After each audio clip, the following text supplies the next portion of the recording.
Okay. Okay, we are going live now. 2 minutes only. Okay. Okay. Indication आ गया है, मैं चलूं, शुरू करूं? हाँ, start कीजिए. Done. All right. Good evening, everybody. We welcome all the participants. There are many new participants. We welcome them too. Firstly, let me inform you that we organize such webinars every Saturday at the same time. And the people who have sent you the invitation, you may request them to give you these webinar invitations on all the occasions, and we will welcome you. Now, today we have our guest speaker.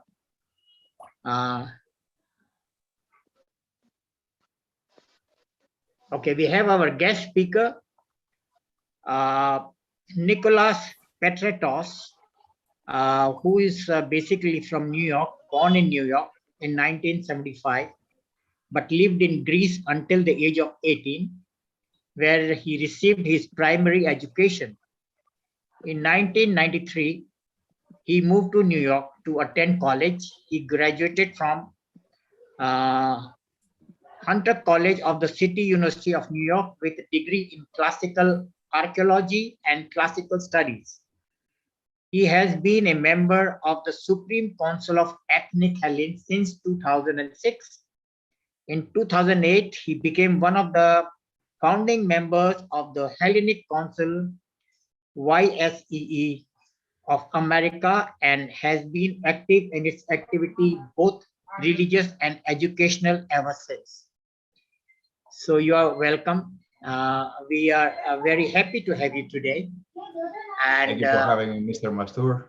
Yeah. Thank you, everybody, for being here. If we're ready to start, I will ask you if you can give me the ability to share a screen so we can. Okay, go ahead. You can share a screen. You are co-host. Okay, thank you very much. So let's see if you can see the screen. Yeah, we can see it. Yeah, we can see the screen. There we go, better. Okay, so I have to start with a disclaimer. After saying thank you, everybody, for having us here, I have to start with a disclaimer. This might be a little longer presentation that you're used to because the subject is very, very extensive. You're welcome. I will try to keep it within reasonable minutes and keep you awake, hopefully. Now, before I begin, I also need to give 3 clarifications in order to everybody being able to understand what we're talking about. The 3 points of clarification that I need to make is that I'll be talking about historical periods. So I'll be referring to periods like the Stone Age, the Bronze Age, the Iron Age. Hopefully, mostly everybody is familiar with those historical classifications. Historians like to make a lot of different classifications. The other chronological term that I'll be using a lot is before Common Era and Common Era. I don't know if you're aware that we're living in a Christian world, either we like it or not. And so the chronology, we're saying 2022, the year 2022 after the birth of Christ. So I will be using those terms: before Common Era, which is before Christ; Common Era, after Christ. And the third point, the clarification that I need to make before I begin, is that I will be using the term Hellenic and Greek. There's minor differences, but for our purpose, let's consider it's the same thing. So if you hear me say Greek religion or Hellenic religion, same thing. So to avoid any confusion. And with those clarifications, I will begin our presentation. So the purpose of this presentation today is to give a little overview of the great variety of Greek religious spaces, either be temples, altars, or different sanctuaries, through a very, very long period and a big geographical area. So the main geographical area is basically the mainland Greece, what is modern Greece today, the coast of Asia Minor or modern day Turkey. And I'm sorry, I'm running ahead. And it could be southern Italy or the coast of northern Africa, modern day Egypt. So you understand we're talking about a very big geographical area. The period, the time period is also very, very extensive. We're going to be starting from the Bronze Age, approximately around 3000, and we're going to go all the way down to the 5th and 6th centuries of our Common Era. And we're hoping that in this brief period, I will be able to give you an overview, an understanding of how Greeks of different time periods approached the divine space, space where people came to worship. Because this is, like I said, this is a long period. The earlier periods are a little hard to understand. So I will begin from Crete, the island of Crete, around 1700 before Common Era, BCE. And I'm starting here because we know better and we have clearer evidence for religious structures and practices versus previous eras where it's not very clear if the finds that we have, the archaeological finds, are indeed religious or not. So we're starting from Knossos on the island of Crete, and Knossos was discovered around 1900 from the British archaeologist Arthur Evans, and it's a huge structure, a huge complex, which the palace named the Palace of Knossos, multi-room area that served as an administrative center. That's why Evans called it a palace, but we're not clear on its function. It was an administrative center. It was a trade center because we found a lot of storage rooms and tremendous amounts of storage for grain and oil and wine. But there was also, it is clear evidence that there is also a religious center. And since we're talking about religion today and religious practices, we're going to focus on that. This is the plan of the excavated complex. As you can see, great amount of rooms, a lot of them, like I said, dedicated to storage. But what Evans discovered was this room, which he named the throne room. You see the stone seat, and he called it the throne room. So when you hear throne room, you'll start thinking this is the seat of government. This is where the king, but this is obviously, as we can see, as I will show you, that is not actually an administrative room. It's actually a religious, a cult room. You see the throne is flanked by two animals, two mythic animals, the griffins, which have the upper body of an eagle and the lower body of a lion. We can see that the throne room, as it's been called, it's not as big of a place for a king's audition. It's a rather small room. It also had certain features that point to it being a place where religious ceremonies took place. It has a lustral basin and a place sunk in the ground where ritual bathing or cleansing took place. As you can see it, it's right next to it with a set of stairs leading down to it. It also, like I showed you, it has those two griffins that flank the throne. And whenever we have presence of griffins in Minoan iconography, like we have here, when you see the seated female figure with a griffin behind her, we can pretty much tell with some certainty that this is not a human, this is a goddess flanked by a griffin and attended by a blue monkey, and with a smaller female figure bringing offerings to her. So the female is seated on a type of a pedestal with 3 parts that we're going to see a little later also again in Minoan representation. So all evidence points that this was some sort of a cultic room. Unfortunately, we do not have writing. We have writing, but it has been deciphered. So we don't know exactly the names of the goddesses. We don't know exactly the practices. All we can assess is that this is most probably a religious room. Again, some more representations of a female deity flanked by griffins. These are seals. And moving along, near the Palace of Knossos, there was another important sanctuary.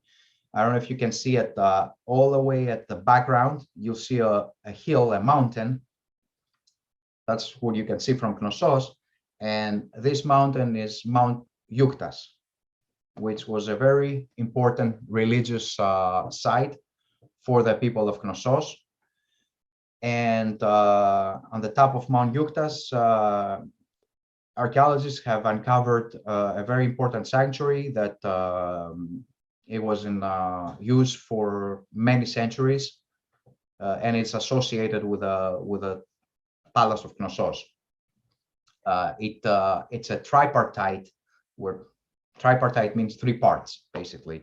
It's a tripartite structure, multi-terraced, and what the archaeologists have found as it's a large amount of offerings that were brought to the site from the worshippers, and those were deposited in a chasm.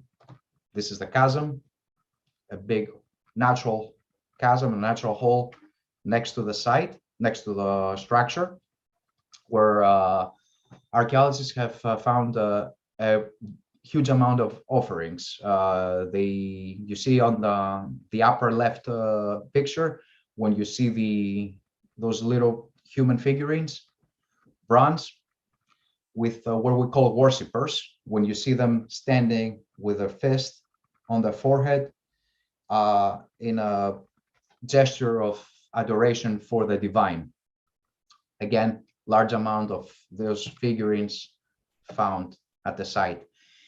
And we also know how these shrines looked, because we have representations of them in Minoan art. When I'm referring Minoan is the culture of the island of Crete, the Bronze Age culture that flourished on the island of Crete. That's the Minoan culture.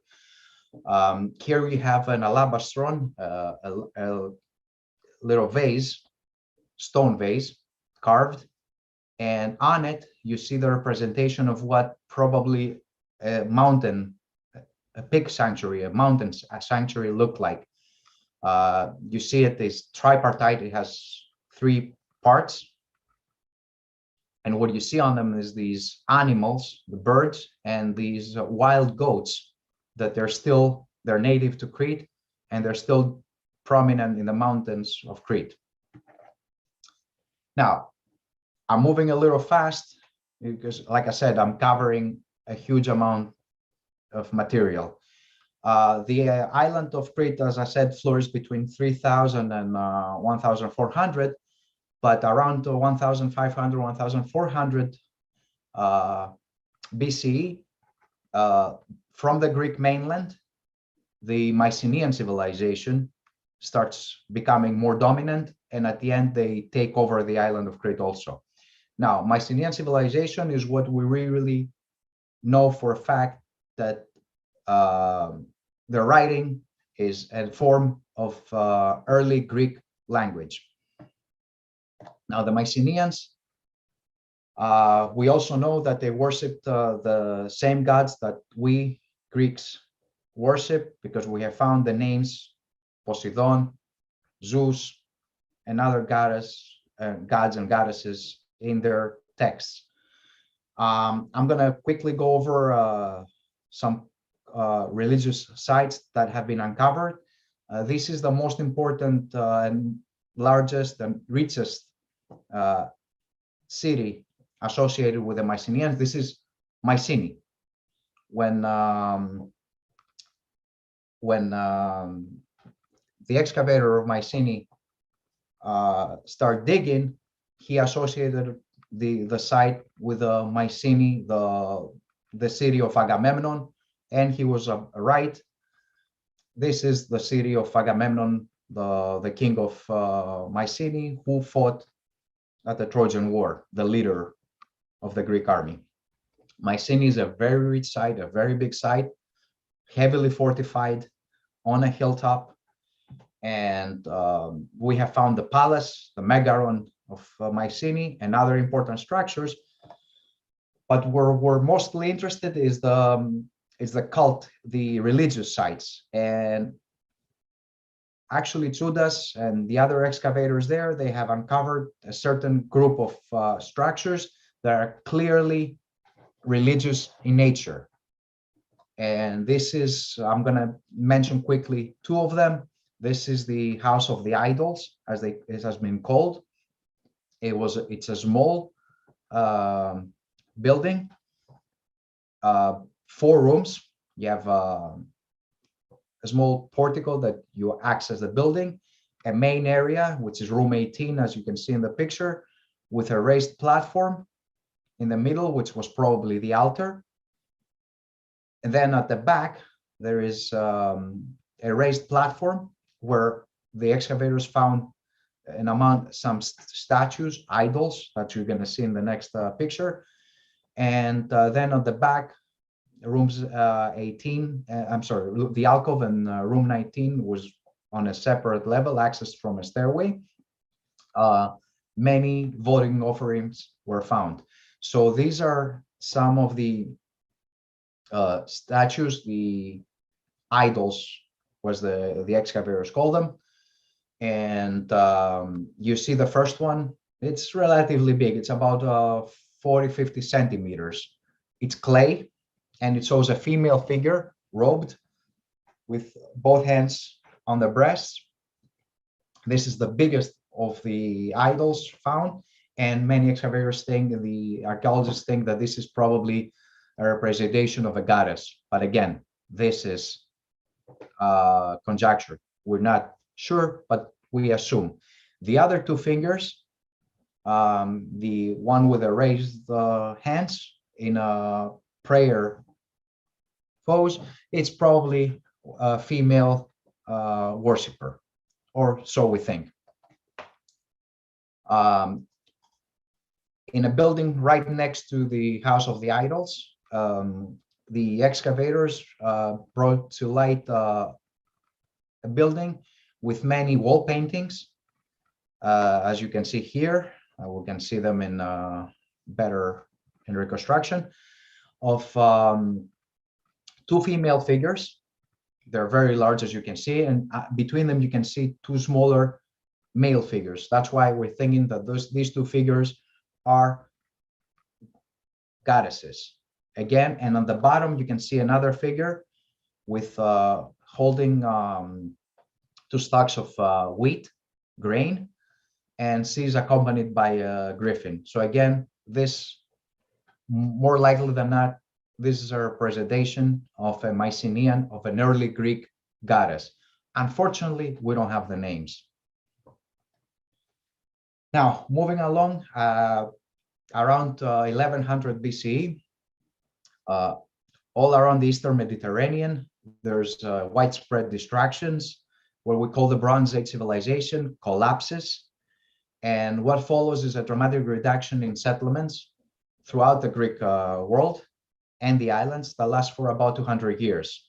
What we find is the finds that from this period are much poorer in quality. You don't have those beautiful decorated pots that you find during the high point of Mycenaean and Minoan culture.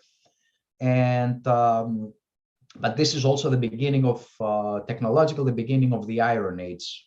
People begin to use iron versus bronze for tools.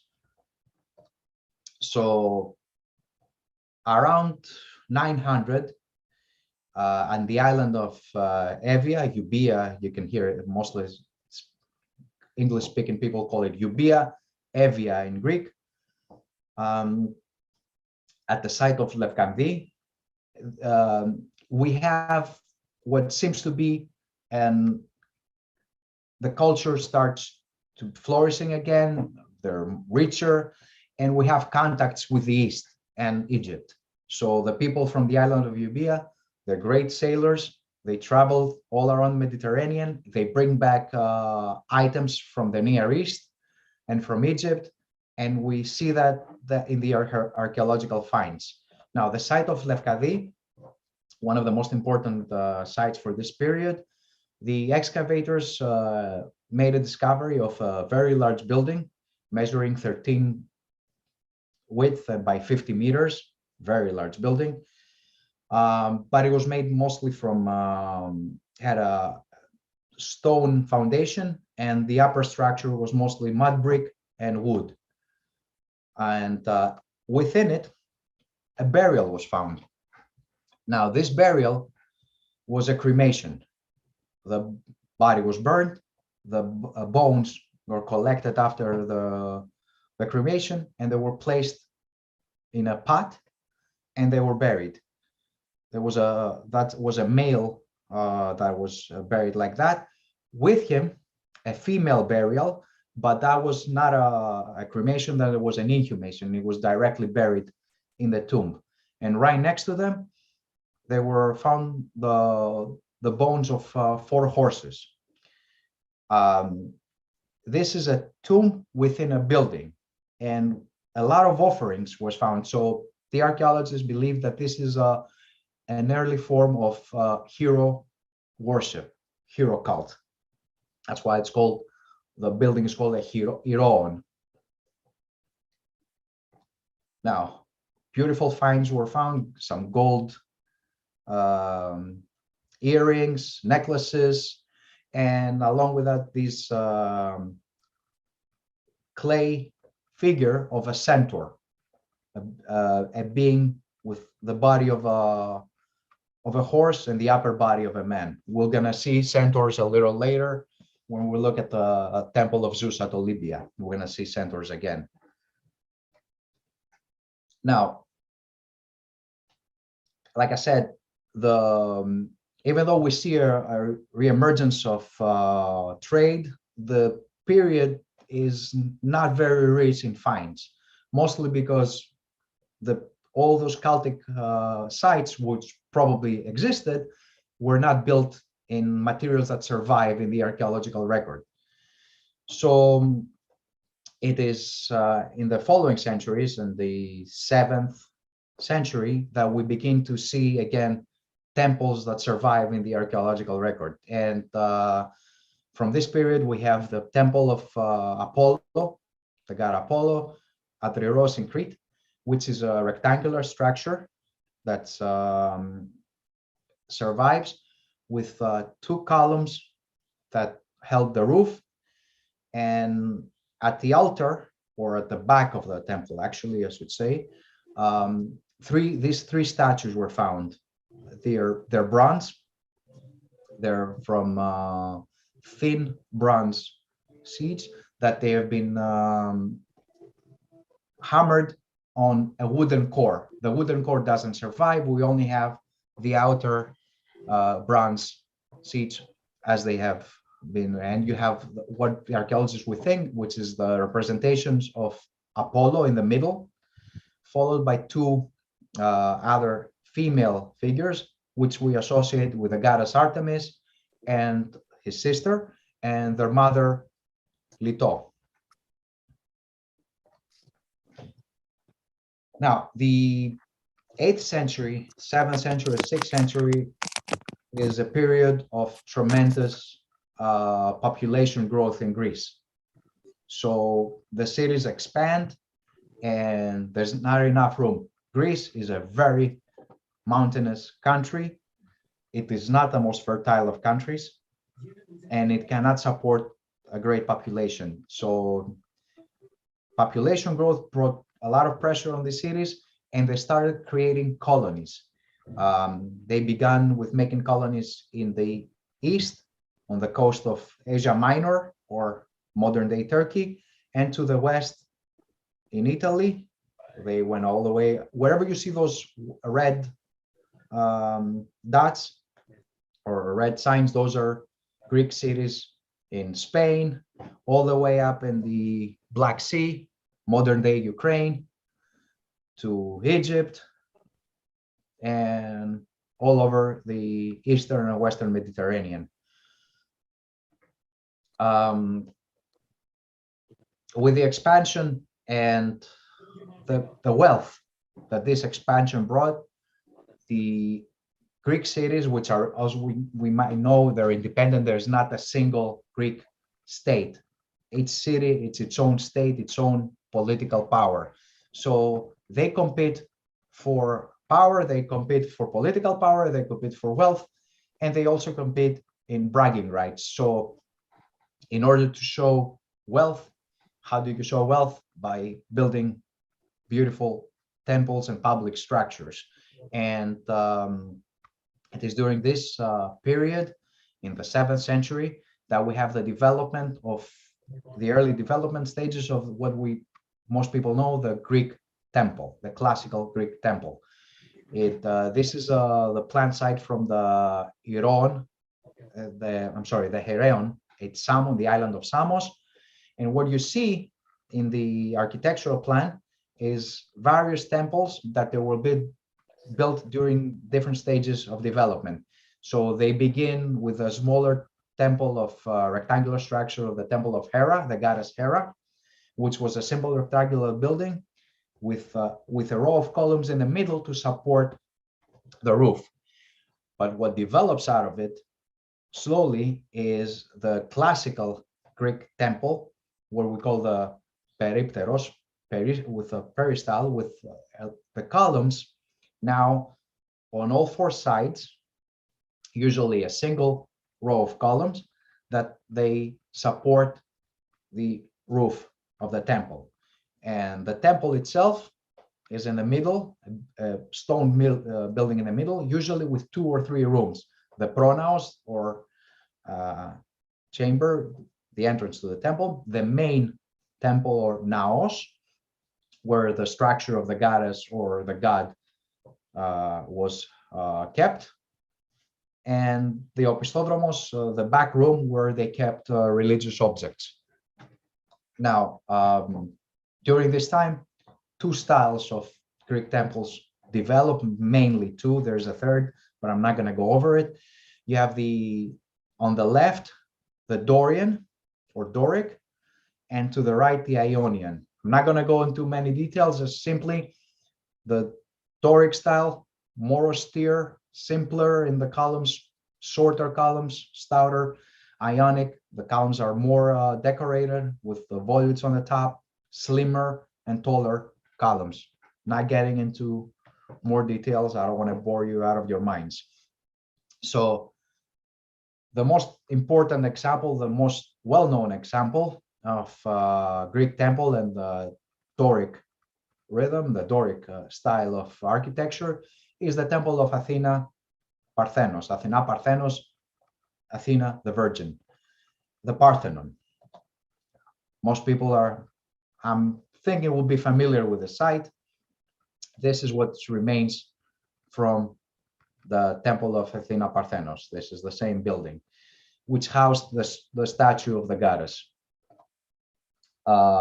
Another very important temple that unfortunately doesn't survive at all is the Temple of Artemis. This is an Ionic style temple, much bigger, with a double colonnade and almost double in size of the Parthenon. This was one of the 7 wonders of the ancient world.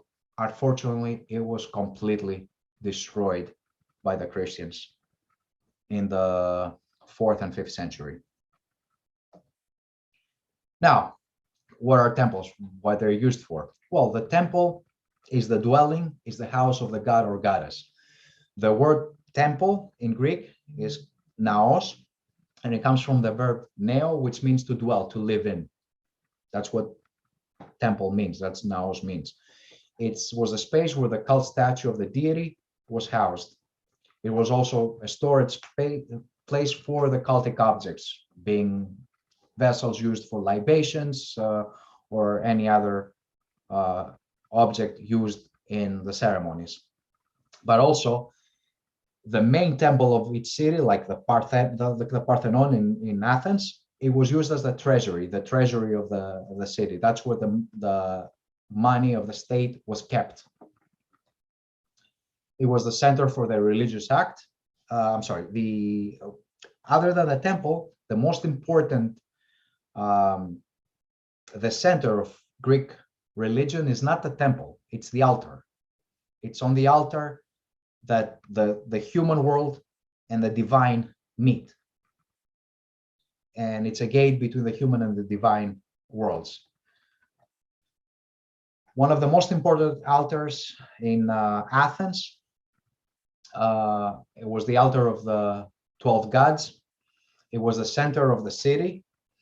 Every measurement for the city was counted from the altar of the 12 gods. So it was like, let's say, 100 meters from this building is 100 meters from the altar of the 12 gods. That's how they gave points of reference. It was the heart of the religious life of Athens. We know it from many sources, many ancient documents. It's been referenced again and again. And unfortunately, what you see in this picture is the altar today. Only this little corner with a little stone plaque that says Altar of the 12 Gods. Unfortunately, the modern Greek state, being Christian and very hostile to the ancient Greek religion up until recently, the train tracks go over it. And when a few years ago, our organization made a plea to the Greek state that the heart of a religious ceremony of the Greek of the city should not be covered by the tracks of the train, our proposal was rejected, and we weren't given any thought. It was too expensive for them to do anything about it. So it remains, unfortunately, like that. Now, moving on to another type of cultic place, if you remember from earlier, I mentioned the Minoan pig sanctuary. Mountaintops were extremely important in Greek religion. Maybe the most important mountaintop site is the Altar of Zeus at the Lycian mountain in central Peloponnese. It is a very, very popular site. It was in use since the early Bronze Age for many thousands of years. And we know the author Pausanias, which lived in the 2nd century of our era, so 200 AD, 200 CE, references it, and it gives its story and mentions again how important it was and how ancient it was. Now, the altar itself was not built. It was a very natural site. What our ancestors did, it was the burnt offerings, like the animals that were sacrificed and then afterward were burned. All the ashes from the sacrifices were kept piled, and that was the actual altar. The burnt offerings was the actual altar. It wasn't a man-made altar. Altars like that of Zeus on mountaintops were common throughout Greece, and I'm going to show you pictures from one that is the place where I'm from, because I have good pictures actually from it. That's why I chose it. The altar of Zeus on the mountain Enos in Kefalonia, on the island of Kefalonia. We know that it existed from the Archaic period, of 6th century BCE. The ancient author Strabo, in his geographies, mentions it. It's high on the top of the Mount Enos. It's about 1,600 meters, and it was used to be a natural site. Nothing remains today. Wherever altar was there has been destroyed and it's completely lost. We only know its location because of Strabo, and we know from Strabo's description that a twin altar existed. As you can see, this is the view from the mountain, and what you see, the little rock at the background, this is the island Vias. This island still today bears that name. It's called Vias. And this is it, as you can see. Back in antiquity, back in a long time ago, an altar existed on the island of Vias that operated together with the altar on the mountain.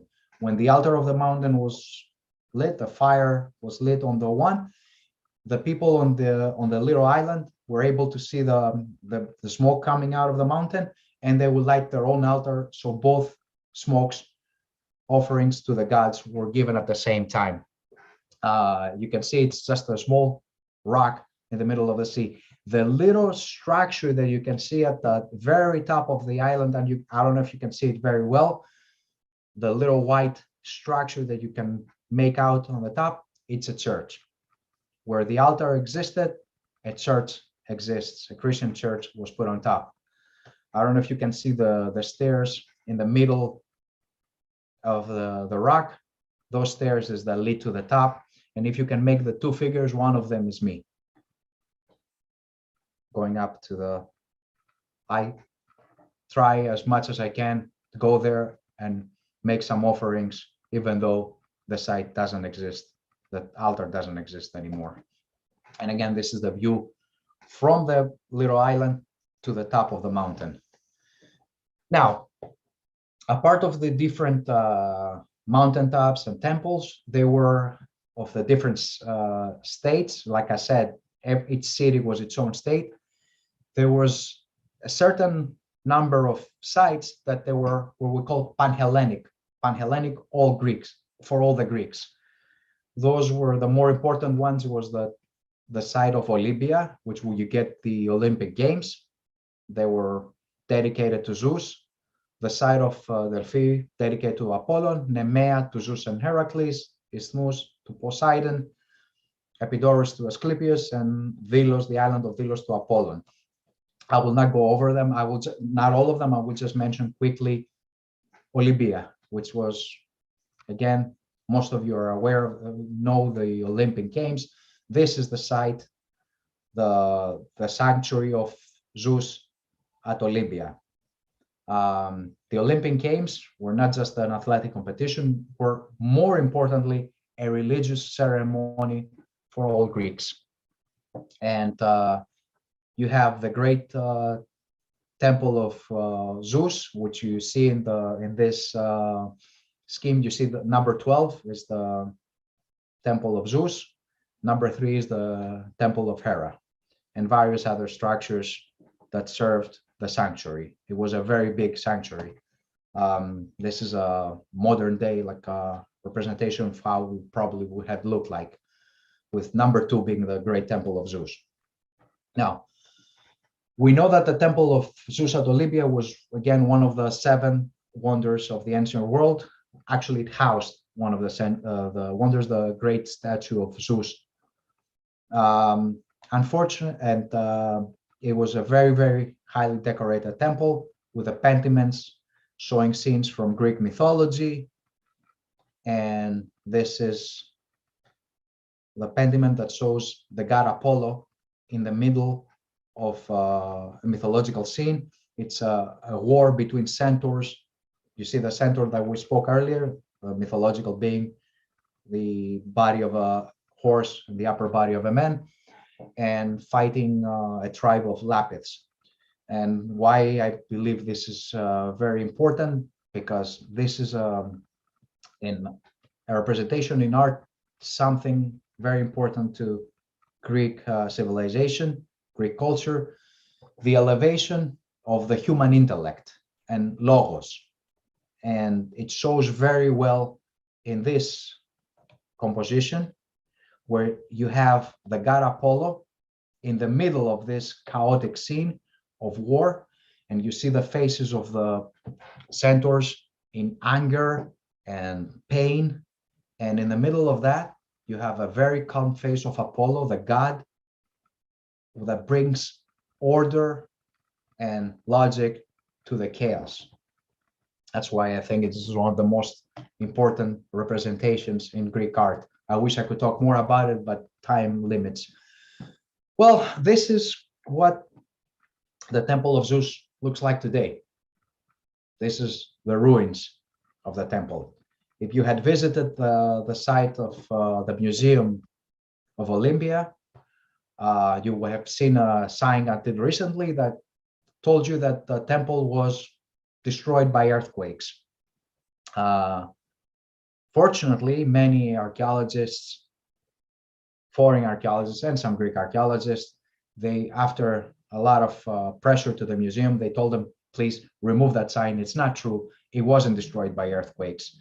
And it's clear that it wasn't destroyed by earthquakes because the columns have fallen outward in all directions, radiating out of the temple. That doesn't happen in an earthquake. In an earthquake, the building falls in one direction. All the columns have been pulled into different directions. The columns were pulled down by the destroyers of the temple. The other important Greek site is the site of Delphi. Very important. I didn't mention, but places like Delphi, places like mountaintop shrines in the Greek landscape are very important. This is the site of Apollo. It's not a very easy place to get to. It's in a very mountainous area at the foothills of the Mount Parnassos, a very tall mountain. But very important for Greeks and in Greek mythology, this is the center of the world in Greek mythology. Zeus, in order to find out the center of the world, sends out two eagles, one flying east, one flying west, and they meet together at this site, the site of Delphi. A very important center for the worship of the god Apollo. People from all over the world, not only Greeks, Lydians, Scythians, Persians, and Egyptians, they all visited this very important site and they brought offerings. And Greek cities, of course, each city had its own treasure house. Those are the little houses that you see. You see also mentioned treasury of the Athenians. Cities made offerings to this important site. And it's a very ancient site. It's in use from the Bronze Age, but we know that the worship of Apollo was probably established during the 8th and 9th centuries and continued until the destruction of the site by the hordes of the Christianized Goths and Alaric. The site was razed to the ground because it held a lot of treasure, a lot of offerings. So everything was destroyed around 400 BC. I'm sorry, CE, Common Era. Now, not only mountaintops, not only center of cities, caves played an important role in Greek religion. And this is a shrine to the god Pan and the Nymphs that is found again in the island of Kefalonia. Again, I chose this because I have good pictures of it since I visited the site many times. This is a very hard site to get to. In modern days, a tunnel has been dug and is accessible, but in ancient times, the only way to come down was from the roof that you see, the open roof of the cave. So it is a mystery of how people came down to the site and left offerings in those little area that you see in the background, where the other boat that you see in the background. On that little island, on that little space, a lot of offerings have been found, statues of the god Pan and the nymphs. And so that's how we know that this was a shrine to Pan. Now, another important type of sanctuary is what we call mystery cults. Mystery cults, because whatever happened to those religious ceremonies was kept as a secret. When you were initiated, and then you had, as an initiate, you were sworn not to reveal the rites of the goddess. The most important mystery cult of the ancient world was the cult of the goddess Dimitra, the goddess Dimitra in English, at the site of Elefsis in Elefsina, modern day Elefsina, right outside of Athens. The cult, the mysteries begin at a time that probably around the 9th century, but more probably even earlier than that. We just do not know. It's a very ancient cult. And it lasts again until the 5th century of our era, where it was outlawed by the Romans, Christian Roman state.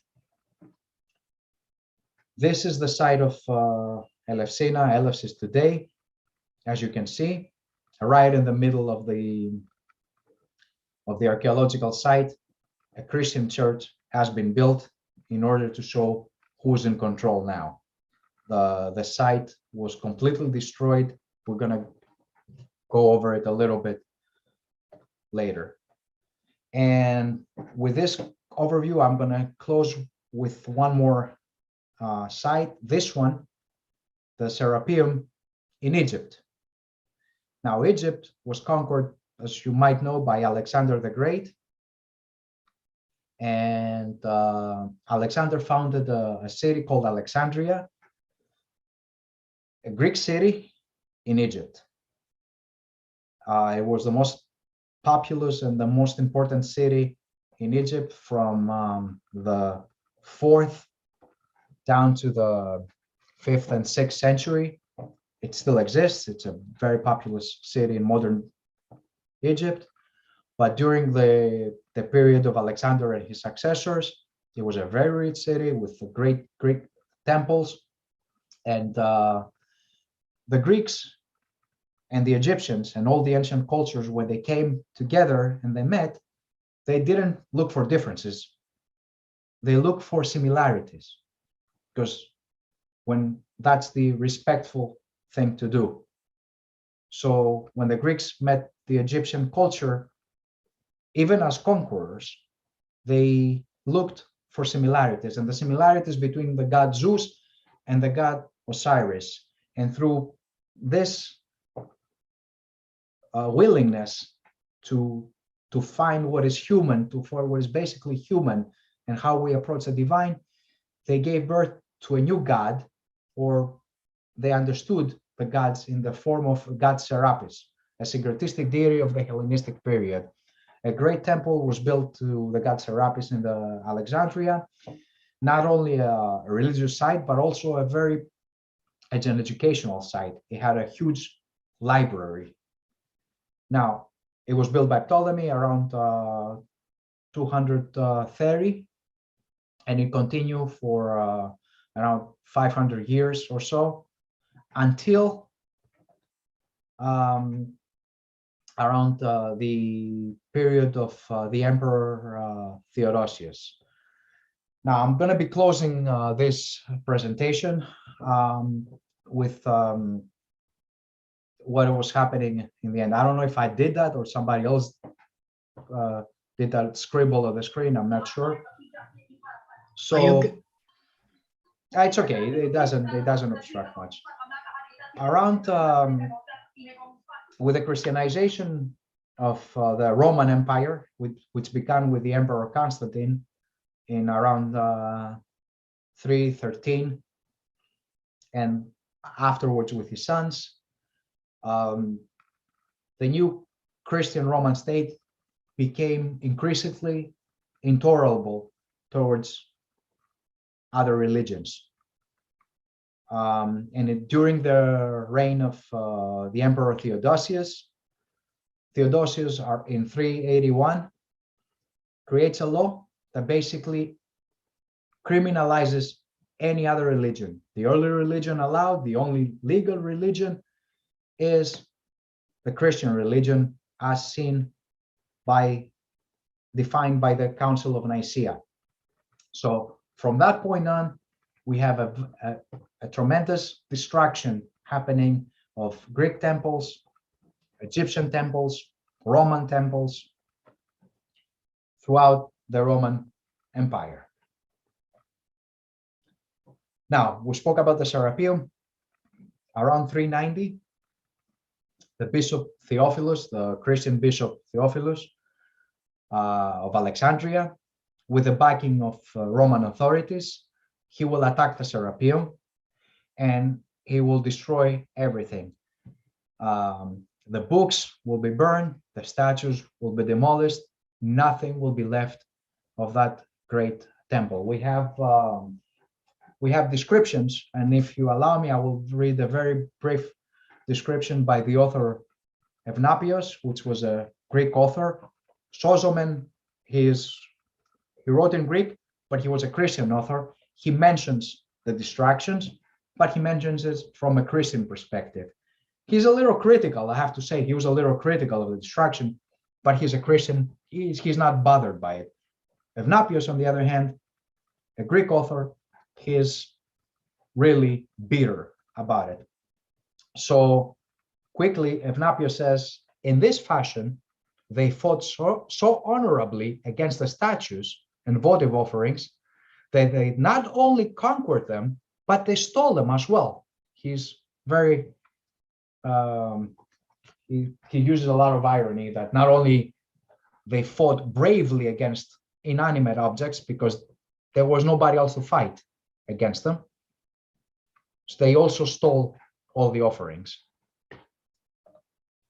Now, we mentioned the mysteries of Elefsina, the Eleusinian mysteries, and around the same period, a little later, after the destruction of the Serapeum, a mob of monks, Christian monks, they will attack the shrine and the sanctuary of Elefsina. The last hierophant, the last priest, who was coming from a family, the family of the hierophants was almost more than 1,000-year-old line of the same family that kept the shrine of Elefsina. So you understand what it is to be, your family has the shrine in their care for more than 1,000 years, how important that man was. And the last hierophant was 90 years old. He was a very old man. The Christian mob didn't care about it. They slaughtered him and destroyed the shrine. We have a very brief reemergence of the site, even though the family that kept it was gone. A Mithraic priest, Hilarius, revived the site for a brief period of 15-20 years, but he will fall victim to the Goths and Alaric, the Christianized Germanic tribes that rummaged through Greece allowed by the Christianized Romans. They didn't care. They allowed them to run throughout Greece, destroyed Delphi, destroyed Elefsina, destroyed many other sites. Athens was spared because it was still fortified, and the people of Athens put some resistance. So that's why many of the temples in Athens survived. Now, Hellenic ethnic communities, religious communities, even though the religion was outlawed, continued at least until the 8th century. We have a few references of Greek religion continuing in Peloponnese, in Mani, until the 8th and 9th century. But after that, silence. Even though there are still Christian laws condemning Greek religion, they continue as if Greeks and Hellenic religion continue. But truth is, or what seems to be the case, is that the Hellenic religion did not disappear. It just went underground in hiding. And that's why around the 14th and 15th century, we have Georgios Plithon Gemistos in the Peloponnese, manages this great teacher of Greek philosophy, openly declares the worship of the Greek gods. And because of his connections with the Byzantine Empire and the Byzantine royal family, he was very well connected. He's not killed, and he's left in relative peace at the town of Mani, at the town of in Mani, in the southern Peloponnese. And he had his little circle of students that they continue the Greek religion. With the fall of Byzantium, the fall and the Turkish occupation, this circle of Plithon goes again underground. And we only have reference of these military mercenaries, these stratioti, in the 15th century. They're mainly Greek speakers, people of Greek descent, that we have fragments of poems from them and hymns that they make reference to Greek gods and making offerings to the sun. So clearly they're not Christians. And again, we have a period of silence until later. Now, we are here. We still exist, and we have a promise to our ancestors that will continue the religion, that will continue bring offerings even at the ruins of our temples. And even though a little part of the altar of the 12 gods exists in Athens, even if it's buried under the train tracks, we will bring our flowers, we will burn incense, and we will say our prayers to the Greek gods. Thank you very much for having me, and thank you all for listening to me all this time. Thank you very much, Nicolas. It's a wonderful lecture. One of the best lectures that I have heard in our series. Thank you, sir. You can, then I will ask people if they have any questions, but if you can stop sharing so the screen will go down and we can see you. Yes. On top, there is a red where you can say stop share, right? Okay, that was really fantastic. So if you have any questions, please let me know. Anybody, please raise your hands if you have questions. Yes, Shalimaji. Shalimaji is from Trinidad. Yeah, Shalimaji, please go ahead. So, right, Assalamu alaikum, namaste, hello everyone. It was really extremely interesting. Nicolas, I'm intrigued by something. That whole concept of the underground altar or temple, what factors do you think could account for those? And what is the predominance of those when you compare mountaintop temples, for instance? To cave sanctuaries, you're talking. Cave sites, yes. Thank Cave you. sanctuaries are of the earliest type of sanctuaries in human religion. We have cave sanctuaries in Egypt. We have cave sanctuaries in Near Eastern cultures from the Neolithic period, the Stone Age. We know of them. We have very early cave sanctuaries in Crete, Minoan culture. We know that some. So this is one of the areas we know that humans occupied caves as dwellings in the very early periods. So it was only natural to worship there also, and that remains even in more advanced cultures. We come out, we build cities, but the cave always intrigued. It was always a place of awe.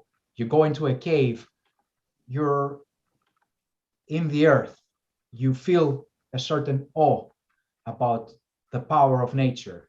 So that's why I think they remain so important, even though not as popular as other sanctuaries. I don't know if I answered your question. Okay, thank you very much. Since there are no more questions from people, I would like to say a few words. That was a fantastic lecture, and I have noted down many similarities. First is about the griffin. Griffin in India is Lord Shiva, and we call Sarbheshwar. It has many forms. Lord Shiva as a Sarbheshwar. Well, in Nepal, it is called Pakshiraj. And even in Hungary, it is called griffin. The same griffin is in the Hungary also. So we have many temples of griffin in India. My hometown, Jaipur, in the main palace, the city palace, there is a temple of griffin, which opens only once in a year, just for one day. It is so sacred. And not all priests are supposed to worship griffin. They have a very special ceremony for griffin in India. Now, same Shiva in the same form, more or less same form, but the Celts call it Krnosos. They call it Krnosos. So that is one thing which I have noted. Secondly, the same form of griffin in most of the temples where there is a goddess, Durga. If you go to Guwahati in Assam area in northeast India, he is called everywhere. He's also called Bhairav. So when you have to go and worship goddess, you have to worship griffin, which is called Kal Bhairav. You have to worship Bhairav before going and seeking blessings from the goddess. So that's a very important god for us and called Shiva. Okay. Now the another point is cremation. Now you said in some cremation they were cremating, they were burning, and so the same kind of practice was there in India and some of the other European countries, where when the king dies, the horse, the servants, they all had to be burned. You know, these kind of practices existed in ancient time. Now, the other one is about the horse. You can see the horse and a man face. It's our god too. You call him centaur, right? Centaur, yeah. Yes, and we call Hayagriva. That's our god too. And he's one of the incarnation of another god called Vishnu. So he is the incarnation of Vishnu, and he's a god of knowledge and wisdom. You will find temples. Did you say wisdom? Yes. Okay. So it is our god too. The teacher, see how close we are. The teacher of heroes in ancient Greek mythology is a centaur. The Heron, the centaur Heron, was the teacher of Achilles.